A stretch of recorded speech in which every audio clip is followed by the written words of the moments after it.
Intuitive.Cloud presents Empowering Global Transformation through AI and Cloud Innovation.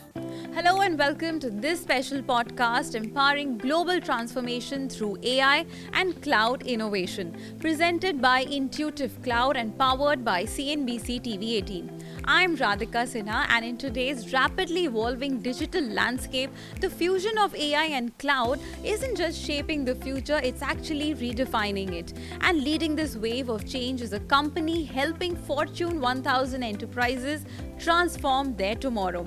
And today we are joined by a visionary entrepreneur behind one of the world's fastest growing cloud innovation firms, Modh, founder and CEO of Intuitive.Cloud and Intuitive VC. So let's dive in. Welcome to the show, Jai. It's so good to have you here. Thank you. Thank you very much for your time. Looking forward to some insightful conversation. Absolutely. And Jai, let's go back to where it all began. You built your company Intuitive from scratch with zero external funding, and it has been a success story since then. So what inspired you to start this company, and how did you navigate through all the tough times? So, Radhika, one of the first things was core principles we wanted to build Intuitive around was to be financially independent, be able to grow at scale without any limitations. We wanted to have an ability to make bold moves, take risks, and grow at a speed that we desire to. Second part was that we wanted to solve an unsolved problem, right? In the IT industry, there are innovations, and then there are services companies, and there are strategy firms. We saw a gap that enterprises need that glue that takes the strategy and execute it to deliver a meaningful, real business outcomes. That's what Intuitive is all about. The second part was that we did not just want to be a traditional staffing body shop or throwing resources at a problem company.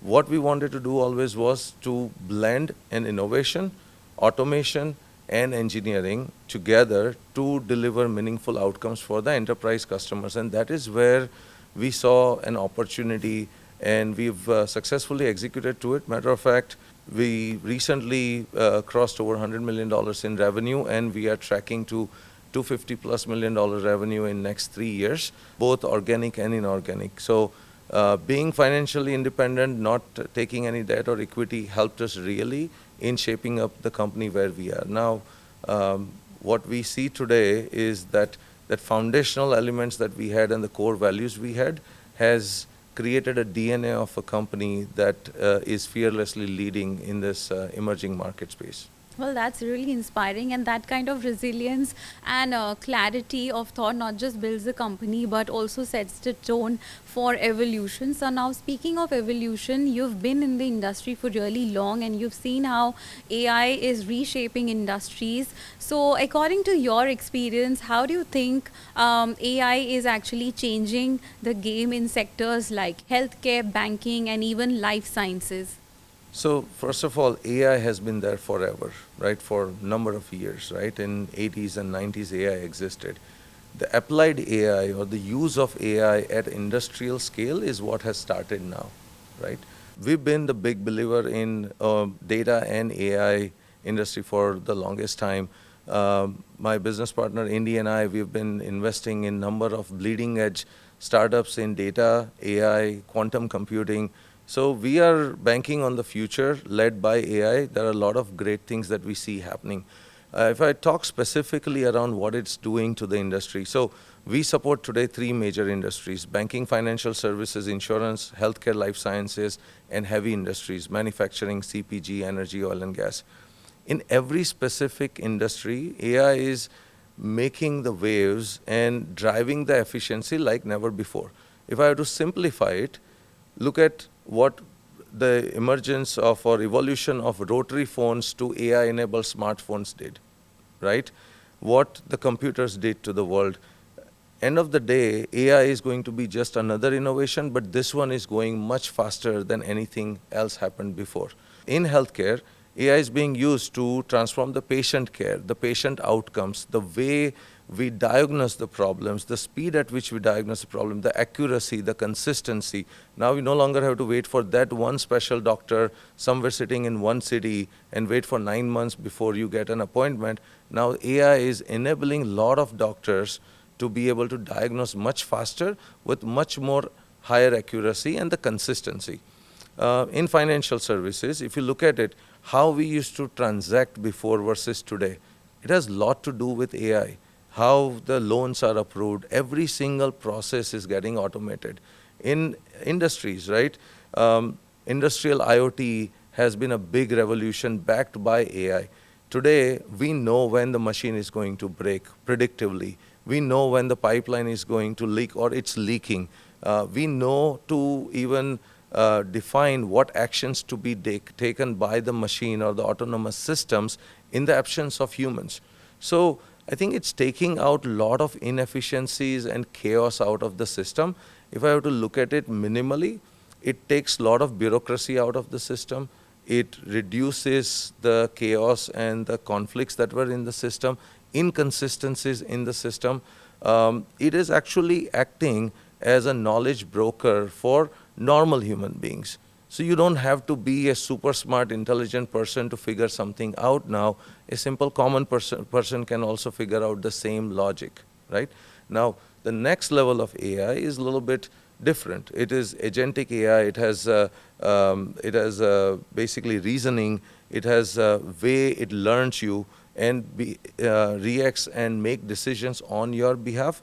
That is an AI which is going to change the world in a big way, right? And it will drive the efficiency to the next level. So we are banking big on AI in all forms, right? The core AI, the legacy AI, the Gen AI, the agentic AI, and anything new that's coming in, the compute with traditional CPUs to GPUs to now QPUs, which are going to make computational much faster and make AI better, right? So quite excited for the times ahead of us, and I think it's going to make the future much better for all of us. Well, that's quite a powerful take at, tech in action. But, behind every big transformation, you require a very strong team, and you have a global team.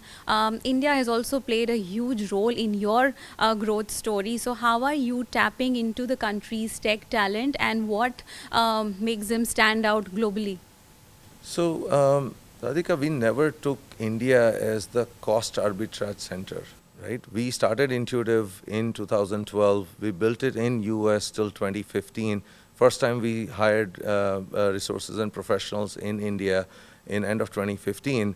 The understanding is this, that there are two countries, right? US and in general North America, US, Canada, and India. We evolve much faster and we are leading the way of innovation across the board. If you look at the mindset of people, they are no longer just click next, next, next, and they're not just BPOs and RPOs. They're much more innovative. So we leverage Indian talent in multifaceted way, right? There are PhDs and research scientists we have hired here. And if you go back, right, India had the best talent when it comes to the research and science.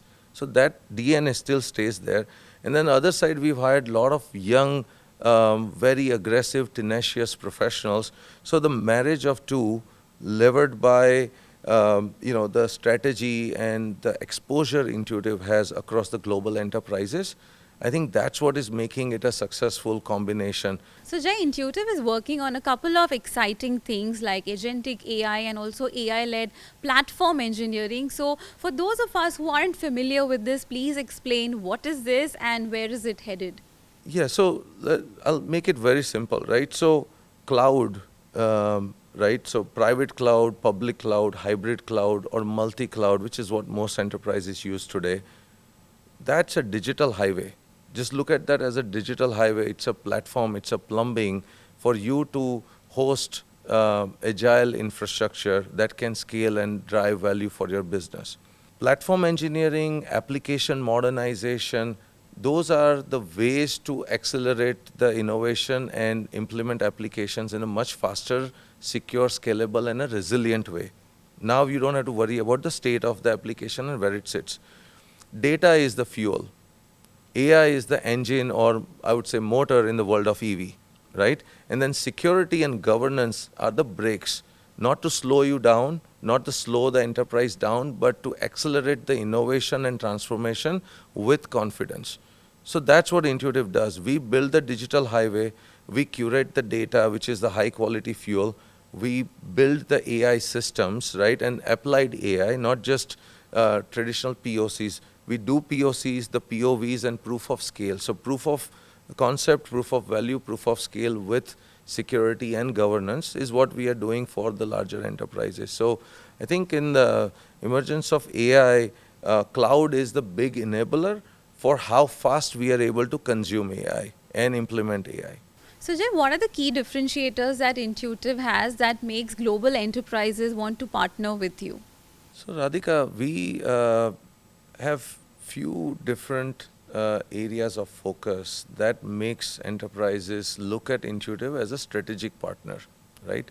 While they have some of the world's largest management consulting firms and the GSIs and SIs and product vendors out there, what Intuitive truly does is that we invest in their business. We understand their business. We understand what matters for them. We understand the key outcomes that they have.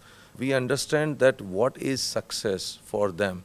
So that is one, there is a lot of investment that we make in going through that process. Second is that we are not just trying to click next and turn lights green. Our goal is to bring in the industry expertise. For example, for size of company to have more than 10 PhDs, just bring in the industry vertical experience. Having a company where customers, ex-CIOs of large enterprises are now part of our team as the strategy leaders. To have the best talent in the market today, building a lot of automation and accelerators. Combining all of this together, we are building solutions for enterprises at scale. Third thing is that we are not a traditional outsourcing company. We are not asking them to say, hey, we'll do this work for you at 1/3 the price and 3 times better. What we are saying is that Intuitive is that engineering powerhouse. We bring the industry experience to the table. We bring the experts to the table. We understand your problem, and let's co-build the solution that will scale. But most importantly, you will retain the IP of that solution. You will have the knowledge base within the organization that keeps you independent of any vendor or a partner. So that approach is really what makes customers feel great about partnering with Intuitive. And the last piece I would say is that we show up with intent. Every enterprise customer today would know that when there is a problem, when things get hard, when things get difficult, Intuitive will be the first one to show up. And not only that, we will own the problem. It will become us against the problem. We will make sure that we deliver the solution right for them without having to worry about all the red taping and bureaucracy and administrative overheads. It is about making our customers successful in the fastest possible time, in the most sturdy environment that we will build for them, and most importantly, they will own all the knowledge of their infrastructure and the environment that we are building for them. And that really makes it very comfortable. Intuitive becomes that insurance policy that CXOs has, and they can rely on it. And another one thing to note is when I mentioned that people first, right? End of the day, the customer centricity is also the people first approach. Customers know that we have their interest at heart. We are never going to negotiate on our integrity to support a product or a solution over our customer. And that makes it very comfortable for the CXOs and the leaders to trust and believe in Intuitive to be the right partner. Okay. And your company is also supporting a lot of big startups. So what do you look for before investing in a company? How do you know that this idea is worth taking a chance? Well, my daughter always tells me that, I'm skeptical of how much gambling that you're doing on the startups. But in reality, if you look at it, it's the innovation that's driving the world, right? Now, Intuitive being in the front of enterprises, we really understand the pain points that they are facing, right? We understand the problems that they are struggling with. When an innovator comes up with an idea and that marriage happens, right? You see that this innovation is going to solve X problem, when the product market fit, in a modern term, you said, product market fit, right, for a given a startup. When we see that product market fit happen is really when we dive deep into it. But Intuitive has been very focused that we are only investing in the startups around data, AI, and cybersecurity, because those are the three areas that are core to Intuitive's business and our knowledge and understanding. So we are bridging the gap of enterprise CXOs not having an access to a bleeding edge innovation, and then startup founders not having that buy-in or seat at the table from enterprises. Intuitive becomes that glue for bringing the innovation and the enterprise together to deliver meaningful business outcomes. And most importantly, Intuitive's innovation, engineering, and automation expertise is what's making those outcomes happen. And that's why it is a perfect partnership between the startup innovation and the enterprises through Intuitive. Well, that's wonderful. Ajay, you worked across US, Middle East, Europe, and India. So when it comes to digital transformation, what are the common hurdles that you've seen? And, what is different region-wise?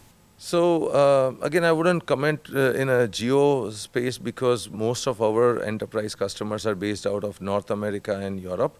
They go quite par hand in hand, in terms of adoption and transformation and the speed that they are doing things. The common hurdle is not having clear goals and outcomes and tracking to those outcomes, right? Everybody starts the digital transformation journey. It is the most overused term in the industry today, right? So people are talking about digital transformation, but they don't have the real outcomes and they're not measuring. Another thing is if you don't measure something, you can't improve. So we feel that not having clear vision is the biggest hindrance. The second is, and I see it changing now very much, right? So the technology leaders, the CIOs, the CTOs, the CISOs have now made it to the boards. So in a publicly listed companies and Fortune 1000 and Fortune 5000 companies, the boards are now becoming more aware of what is digital transformation, what is cybersecurity, what is AI, and how that can shape the future of the company. So I think the gap that was, or the hurdle that was there, was the understanding of the CEOs and the boards on impact of technology and transformation to their business. So that used to be a hurdle, I would say, not anymore. And I think companies are realizing that it is not tech supported or tech enabled, it is tech led. Every business you look at today is tech led. Tech is making the business more relevant and competitively powerful, right? So I see that major shift is happening and a lot of things are improving. Now, again, part of the digital transformation, it's a big term, right? It is an ocean. The piece where still we see the enterprises struggle is not having those fundamental core elements done right, especially security and governance and the data. Those are still very unorganized to large extent, and that's what is hindering the speed of digital transformation. And what ended up happening is a lot of things get stuck into this POC. It never industrialized or productionalized, right? And that's a failure, and that will slow down further the innovation and transformation because the business is going to say, hey, you said you're going to make this future ready. What happened? What is the ROI? I think it's about enterprises going back to the basics and the fundamentals to put all the key elements in place, have a clear goals, clear vision, clear outcomes that they want to drive and what good looks like. If they don't have that, I think this future ready is going to just remain a nice buzzword and a marketing term. Other thing is that we see this as a gap, right? Enterprises from top to bottom, right? Even company like Intuitive, if from top to bottom, if everybody is not bought into the vision and the mission of the company, they don't own it, right? Then they're not going to deliver future-ready solutions and products and infrastructure. And that's where you're going to have a lot of piecemeal solutions built in, a lot of checkbox exercises, a lot of just good enough for the board report exercises. And that's where the future-ready remains the marketing term. But on the flip side, from a startup and ISV to the largest enterprises, we see that there is a set of leaders out there now. They're doing it right. They're making truly future ready. They're not just looking at it 2 years, 5 years. They're making it 20 years or multiple decades ahead, looking and building the enterprises for scale, the security, and what's ahead of us. Last thing is, to be truly future ready, you have to be able to look into the future to some way, right?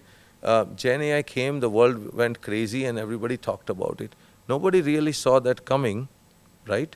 And guess what happened? It created a chaos. But the good news is that chaos created an opportunity, and then now people became more aware that, hey, AI is real, let's do it. But what is coming is quantum computing and the next thing and the next thing. If you have to have an eye on the future to shape today for future, right? And that's, I think, something only the visionaries and the passionate leaders are able to do. I wish more people would do that, and I wish that we as Intuitive are able to, come true on that promise that we are making to ourselves and to our customers. Well, that's a beautiful thought. Now, looking back at your own journey, what do you think has been that one key decision or a belief that has really shaped you, who you are today as a leader? So there are many things, and one of the things that I'll tell you that helped me is trying to always figure out how to make things happen versus how can it not happen or why can it not happen. That was one of my core principles, that always when you are clear vision, when you have a pure intent, you are committed to a success and a great outcome, then always focus on how do you make it happen. And don't wait for tomorrow, do it today, do it yesterday, right? That is really what has shaped Intuitive to be where it is. Yes, we took few missteps, we may have stumbled upon something, but we learned from it. The second thing that helped Intuitive a lot is we are always open for feedback. Feedback is a gift. That's a core value that Intuitive follows, where we listen to every single one of the customers, partners, employees. We value their feedback, good or bad. Bad we improve on, good we repeat, right? And those candid feedbacks is what I commonly use, that we listen, we learn, we evolve, we repeat. And that really was the key element of making Intuitive successful today.